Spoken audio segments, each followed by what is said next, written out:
Dos candidaturas, dos candidatos, candidato y candidata para liderar el Partido Socialista los próximos años. Van a pasar por hoy por hoy Extremadura y el primero al que vamos a saludar es a Álvaro Sánchez Cotrina, que bueno, ya dijo que su intención era presentarse y lo hizo efectivo hace un mes aproximadamente. En nuestra emisora en Cáceres está Álvaro Sánchez Cotrina. Álvaro, bienvenido, buenas tardes. Muy buenas tardes, Gaspar.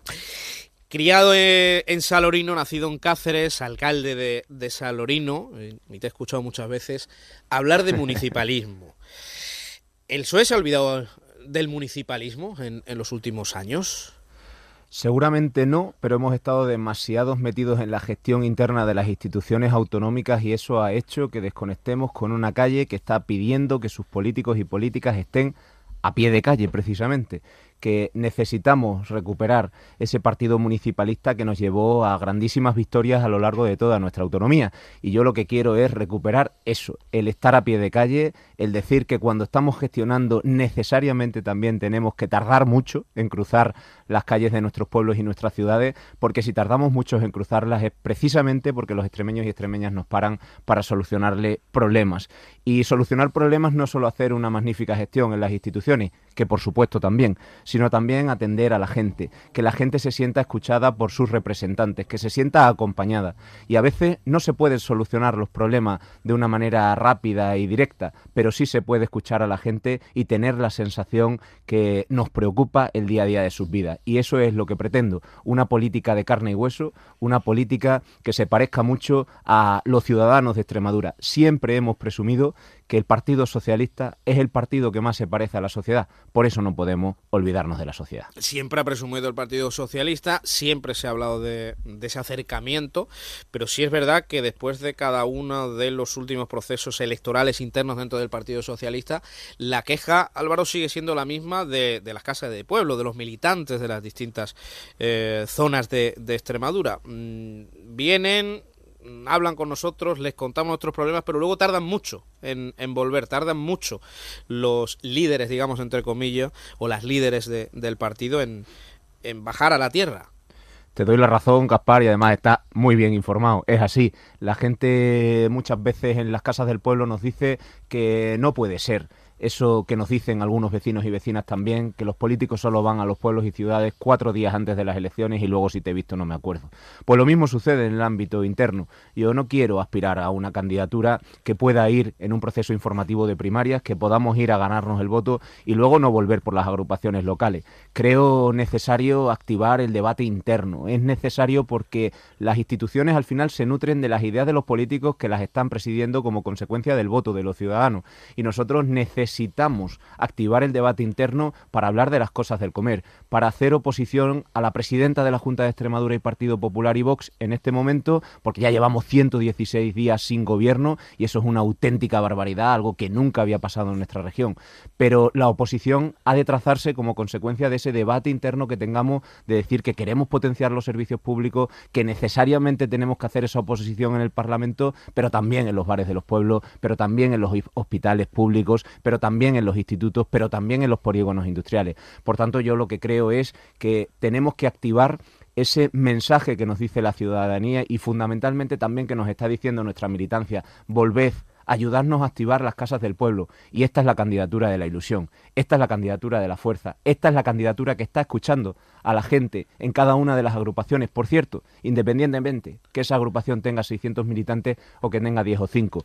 Yo siempre he defendido, y vosotros aquí en esta emisora lo sabéis perfectamente, el equilibrio entre lo rural y lo urbano. El hacer una Extremadura grande desde la conversación de las ciudades con los pueblos y de los pueblos con las ciudades. Y eso también aspiro que sea el Partido Socialista a nivel extremeño, que hable con la agrupación más grande, porque es necesario, se tiene que sentir representada, pero también con el último militante que un día se afilió sin pedir nada a cambio. Eso es lo que hacen muchas veces nuestros compañeros y compañeras, sencillamente militar en las ideas progresistas en las que confían, y por eso tienen la necesidad no solo de aportar, sino de que sus líderes les escuchemos y que estemos de su lado. Así que con esa hoja de ruta me presento y también con la intención de no pasar un día por las agrupaciones y hasta la próxima contienda electoral, de estar allí y de vivir a pie de calle, como he dicho, en la sociedad y también en nuestro partido. ¿Y qué diferencia su candidatura de la rival? Precisamente eso, yo creo mucho en el respeto, ¿no? Lo fundamental es respetar a todos los compañeros y compañeras. Yo he respetado a aquellos y aquellas que dieron un paso al frente como precandidatos, he incorporado a alguno de ellos a mi candidatura y respeto mucho a la compañera que, bueno, pues finalmente también es candidata, Soraya Vega. Y dentro de ese respeto y de compartir una idea común, evidentemente, porque militamos en el mismo partido, porque las mismas ideas nos traen hasta aquí, tenemos matices diferentes que nos hacen entender el PSOE de una manera diferente. ¿Cómo cuáles? Yo ahora creo que lo que más diferencia mi candidatura de Soraya Vega es que yo quiero un PSOE territorializado, un PSOE que lleve la voz de la dirección regional a cada una de las casas del pueblo y, por supuesto, también orientar nuestra mirada hacia el año 2027. Ganar las elecciones en lo municipal y también una profunda renovación orgánica, no solo en los rostros, sino también en las ideas y en los mecanismos e instrumentos que tiene el partido para devolverle a la sociedad pues esa herramienta, ¿no? Y valga la redundancia, necesaria para poder transformar vidas. Así que, ¿qué me diferencia de Soraya Vega en este momento? Un partido territorializado, que venga de abajo arriba y que diga que es necesaria una profunda transformación del PSOE y una renovación profunda también de rostros y un relevo generacional necesario, no solo en el líder o la lideresa que salga de estas primarias, sino también en todos aquellos y aquellas que estemos dispuestos a dar pasos al frente para tener a compañeros y compañeras que definitivamente se hagan con el nuevo tiempo que está pidiendo la calle. Porque piensa que la candidatura que encabeza en este caso Soraya Vega pretende un PSOE menos territorializado. Bueno, yo me quedo más en lo que hacemos nosotros, ¿no? En qué es lo que yo quiero para el PSOE. Sí, pero me ha marcado esa diferencia. Claro, yo marco esa diferencia porque entiendo que es así. Entiendo que cuando uno viene del territorio, cuando ha venido siempre trabajando de abajo arriba, pues es evidente que precisamente esa es la seña de identidad de uno, ¿no? Es cierto que veo otros atributos en la candidatura de la otra compañera, ¿no? Pero, insisto, creo que siempre he defendido una política de abajo arriba, una política en la que el Partido Socialista es el partido más democrático de la historia de nuestro país. Así lo dijo el Congreso de Sevilla, en el que dijeron que nuestros líderes se elegían a través de primarias, y precisamente eso, yo no me imagino un PSOE liderado por Álvaro Sánchez Cotrina sin que hubiera habido un proceso de primarias que permitiesen que un líder de un pueblo de 500 habitantes con 30 militantes pudiera acceder a la Secretaría General. Es evidente que no tengo padrinos que me señalen para ser el próximo secretario general del Partido Socialista, y por eso creo mucho en la territorialización del partido, porque eso devuelve también la mirada hacia el talento, y el talento no entiende de la magnitud de una agrupación o de la magnitud de una ciudad o un pueblo. El talento está donde nace y ahí, y también donde se forma, por cierto, y también donde se quiere ser más astuto, más curioso, más, no sé cómo decirlo, más reivindicativo dentro de las ideas de tu propio partido. Así que sí, confío mucho en esa territorialización, porque ahí nos ayuda a descubrir a grandes mujeres y grandes hombres que están en cada uno de los espacios de esta región para intentar seguir haciendo el PSOE pues mucho más cercano a la calle y que conozca, por cierto, cada metro de Extremadura. Aspiro a eso, Gaspar. La lucha de Sánchez Cotrina, me han dicho muchos militantes de distintas zonas de Extremadura estos últimos días cuando hemos preguntado, es contra el aparato del partido. Bueno, contra el aparato del partido puede ser y no. Podemos entender muchas veces, aquí todo el mundo nos erigimos como los candidatos de las bases cuando queremos dar un paso al frente, porque queremos seducir a las bases, ¿no?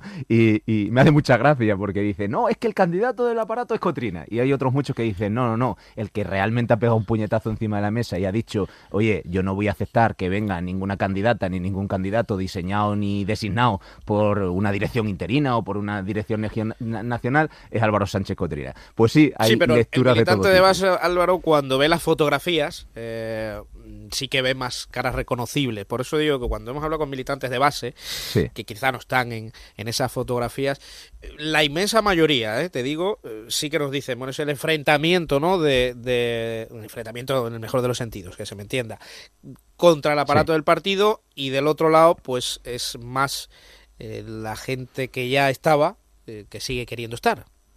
Esa es la sensación que tiene la militancia. Sí. Sí, que no sé si la compartes o no la compartes. Bueno, yo la verdad que comparto eso, que soy una persona muy tozuda muchas veces, que intenta llevar esa idea que defiende hasta el final, y desde luego puedo coincidir con lo que tú estás diciendo a través de esas fotos que tú bien sitúas, ¿no? De los compañeros y compañeras que están lanzando a cada uno de nosotros. Por eso te decía lo de el candidato de las bases. Todos peleamos por ser el candidato de las bases. Es cierto que no somos militantes de base porque somos diputados regionales y porque tenemos cargos orgánicos y los hemos tenido tanto Soraya como yo en el pasado. Pero sí, me reconozco en esa candidatura de mucha gente que estuvo impulsando a volver a ser Extremadura como la candidatura que de verdad hacía que fuera un proyecto rompedor, un proyecto que terminase también una etapa y abriese otra. Y sinceramente me alegra mucho que haya muchos militantes a lo largo y ancho del territorio que me reconozcan como el candidato que realmente quiere renovar el partido, revolucionarlo y también darle ese matiz de valentía que necesitan las organizaciones políticas. Yo soy una persona, y me conocen mucha gente en el ámbito del partido y también en instituciones donde he estado trabajando, que si me define algo es que confío en la gente.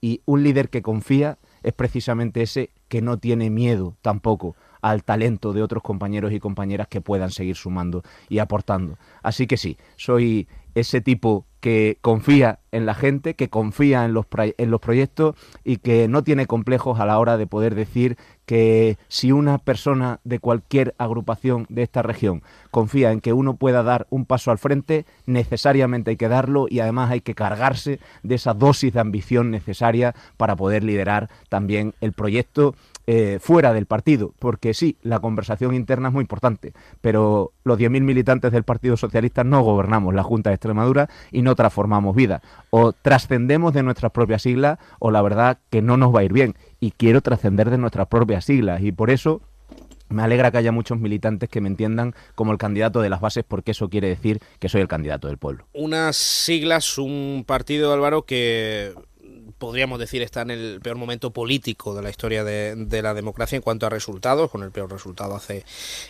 apenas 5 meses, y lo decías antes, llevamos camino de los 5 meses sin un gobierno regional, y sin embargo en el PSOE, en el principal partido de la oposición, estáis buscando líder. No es un buen momento para el PSOE en Extremadura. Podríamos llevar 4 meses haciendo oposición o diciendo, pues eso, que no tenemos gobierno en Extremadura, y parece que el PSOE está a otra cosa. Sí, te doy la razón, pero los tiempos no los elegimos nosotros sencillamente, ¿no? Se cargó de responsabilidad la decisión de la anterior dirección y del anterior secretario general en la dimisión como consecuencia de esos resultados, y ahora necesariamente tenemos que hacer una renovación de liderazgo. Yo aspiro a ser el líder de la oposición en los próximos días y además poder enfocar precisamente eso, ¿no? Como el gobierno de la Junta de Extremadura no está siendo eso que decía que iba a ser para la ciudadanía. Hablaban de eso de habla Extremadura, ¿no? Era el lema de la presidenta Guardiola y el Partido Popular, y ahora resulta que quien habla es Madrid. Una dirección nacional que es la que está negociando precisamente por los extremeños y las extremeñas, por el Partido Popular Regional, un partido al que no respeta a nadie, porque si al final tienen que venir desde arriba a decir lo que tú tienes que hacer en tu tierra, pues la verdad es que eso es lo que siempre nos ha minimizado y ha hecho que bajemos nuestra autoestima. Yo quiero rebelarme también ante eso, y quiero decir que es evidente, hoy han salido los datos del paro. En los últimos 3 meses tenemos 5.813 afiliados menos en la Seguridad Social, y eso es un dato muy negativo, y es negativo precisamente porque tenemos a un gobierno que está más pendiente de ver qué China le tira a Vox o qué China le tira a Vox a Guardiola, y en ese sentido vamos a ver cómo hay un gobierno que desde mi punto de vista nace muerto, porque todo el mundo lo sabe, no solo en los mentideros, sino en el día a día de la política, que Vox ha decidido acabar políticamente con la presidenta Guardiola. Y por eso, sinceramente, me da hasta lástima, ¿no? Ese momento político al que estamos asistiendo, en el que sí, queremos ocupar sillones, no nos despistemos de eso. Parece que las conversaciones van más en eso, en a ver qué consejería soy capaz de llevar yo, a ver qué bandera sigo levantando, la del campo, la del no campo. Yo creo en un partido que haga oposición real en el Parlamento, como te decía al inicio, pero también en las calles de los pueblos. Por eso vamos a hacer posible que los extremeños y extremeñas se quiten a veces una venda que le pone la política en los ojos. Y la política ha dicho que ya está bien de hacer las cosas en una dirección concreta, ¿no? Aquello de apagar nuestra propia voz precisamente por estar continuamente hablando de nosotros mismos. Creo, al hilo de tu pregunta, que tenemos que dejar de hablar de nosotros mismos para centrarnos en los extremeños y extremeñas, que tienen muchísimos problemas y que esos problemas hay que empezar a solucionarlos y, sobre todo, a plantearle alternativas desde el partido líder de la oposición. Hemos sido casi gobierno en la unanimidad o casi totalidad, ¿no?, de las legislaturas de la Junta de Extremadura desde los inicios de nuestra autonomía hasta hoy. Hemos sido el partido que reconocía a la ciudadanía como su partido de gobierno y quiero aspirar a volver a eso. A veces no estamos muy cómodos en la oposición porque hemos estado más en los gobiernos que en la oposición, pero yo creo que los proyectos que aspiran a, en el medio plazo, volver a recuperar la confianza de la gente, necesitan también hablar internamente para hacer una oposición efectiva. Así que creo que el PSOE tiene que dejar de hablar para sí mismo, hablarle a la gente de la calle, pero necesariamente tenemos que trazar un proyecto a corto y medio plazo que permita que la gente sepa dónde estamos y quiénes son los nuevos liderazgos que lo vamos a representar. Hablaba hace un momento daba los datos de la Seguridad Social de los últimos 3 meses. Los datos del paro son, estos últimos, los mejores de la fecha histórica. Pero claro, depende, o mejor dicho, esto como las elecciones, a todos les viene bien el dato. Le quiero poner un fragmento de lo que ha dicho el portavoz del PSOE, al hilo del Partido Popular, Sánchez Juliá, al hilo de los últimos datos del paro. En Extremadura la economía se está moviendo a un ritmo mayor que la economía nacional, se está generando mayor empleo de calidad, con esa contratación indefinida que crece en un 13%, y eso es gracias también a las políticas del Gobierno de María Guardiola, que está ayudando a que los jóvenes que quieran encontrar un empleo puedan hacerlo, con la cuota cero para los autónomos. Yo quiero recordar que en el último año hay casi 700 autónomos más en nuestra región que hace un año. Bueno, y todo esto, Álvaro, sin gobierno. Todo esto sin gobierno, así que bendito Carlos Cuerpo y bendita Yolanda Díaz. Entonces, ¿de quién es la culpa del dato? ¿Has visto cómo decías tú, claro, que cada uno de nosotros, ¿no?, se lo acercaba en función de lo que creía? Bueno, yo por supuesto que cualquier dato bueno para Extremadura siempre lo voy a aplaudir. Yo no soy el típico político que intenta sacarle punta a un buen dato para que la gente vea, oye, mira, qué mala María Guardiola, qué malo el Partido Popular y qué malo Vox. Yo no soy el que le mete el miedo a los ciudadanos exclusivamente en aquellos que con los que intentamos confrontar políticamente. Son buenos datos para Extremadura, pero esos datos no podrían venir sin unas políticas decididas del Gobierno de España que están haciendo que seamos por primera vez ese partido que supera los 22 millones de empleados. Es que eso es un dato con el que soñaba todo el mundo hace solamente 6 años. Yo recuerdo al presidente Rajoy del Partido Popular decir, cuando superemos los 20 millones de afiliados a la Seguridad Social, realmente habremos cumplido con la tasa cero de paro en España, ¿no? Y ahora parece que es todo malísimo con esos 22. Yo, de verdad, que aspiro a ser un político serio y que la política en Extremadura también sea seria. Creo que sin el trabajo del Gobierno de España, del ministro de Economía, de la ministra de Trabajo, que son de dos formaciones políticas diferentes, dos partidos progresistas que están haciendo las cosas bien en materia económica, sería imposible que estos datos se vieran reflejados hoy en Extremadura. Y por supuesto que hay cosas que en Extremadura se están haciendo bien. ¿Por qué decir lo contrario? Ahora bien, es evidente que sin el ritmo y el pulso de la política nacional, que es la que verdaderamente hace política global económica, Extremadura no podría presumir de estos datos por sí sola. Esto lo digo hoy y lo digo en el año 2015 y lo digo en el año 2020, porque entiendo que no tenemos que engañar a la gente. Hay que hacer política madura. Y el señor Sánchez Juliá se atribuye unos datos que él sabe que sin un gobierno nacional que apueste por la economía, que haya levantado los salarios sin que, por cierto, que aquí votaban en contra del aumento del salario mínimo, ha beneficiado a tantas vidas de extremeños y extremeñas que hace solamente 6 años cobraban 736 euros, hombre, pues el gobierno de Sánchez les ha subido prácticamente 500 euros el salario, o algo ha mejorado la vida de los ciudadanos. Y esas pensiones que no subían, que subían 0,25 céntimos, que costaba más el papel y la carta que le mandaban a los jubilados con que la propia subida, ¿no? Y ahora estamos viendo cómo esas pensiones suben al ritmo del IPC. Pues yo creo que, sinceramente, esas políticas están beneficiando mucho a nuestra tierra, están beneficiando a Extremadura, y por eso creo que la economía de nuestra región se está levantando, porque se está haciendo una política de izquierda y progresista sin complejos, y eso a veces a comunidades como la nuestra le viene muy bien. Y a un año aproximadamente de las elecciones municipales, mayo de 2027, ¿en qué medida es una fecha clave para el Partido Socialista, tanto por su derecha como por su izquierda, aquí en Extremadura? Pues es clave lo siguiente. Un año queda para las elecciones, un año queda para que el Partido Socialista vuelva al barro, quiera seguir arremangándose y le diga a los hombres y mujeres de esta comunidad autónoma que se empieza por ahí, por lo que decíamos al inicio de la entrevista, por lo municipal. Quiero volver a ganar las elecciones del año 2027 en la mayoría de pueblos y ciudades de nuestra región. Me voy a emplear a fondo para conseguir a las mejores candidatas y mejores candidatos que digan: aquí está el PSOE que transformó y modernizó nuestras ciudades y nuestros pueblos, y vamos a volver a ese PSOE, leyendo el nuevo tiempo que está ahí fuera. Y para eso vamos a hacer un proyecto reconocible, un proyecto de carne y hueso, un proyecto que no se nos escape ni por la izquierda ni por la derecha, porque conseguimos ser la referencia de la izquierda de esta comunidad autónoma, y fuimos capaces de atraer siempre al centro político de la región. Así que aspiro a eso, a que el centro político de la región nos devuelva a los gobiernos para seguir transformando la vida de la gente en Extremadura. Álvaro Sánchez Cotrina, muchísimas gracias. Suerte de cara al fin de semana. Muchas gracias, Gaspar, y que vaya todo muy bien.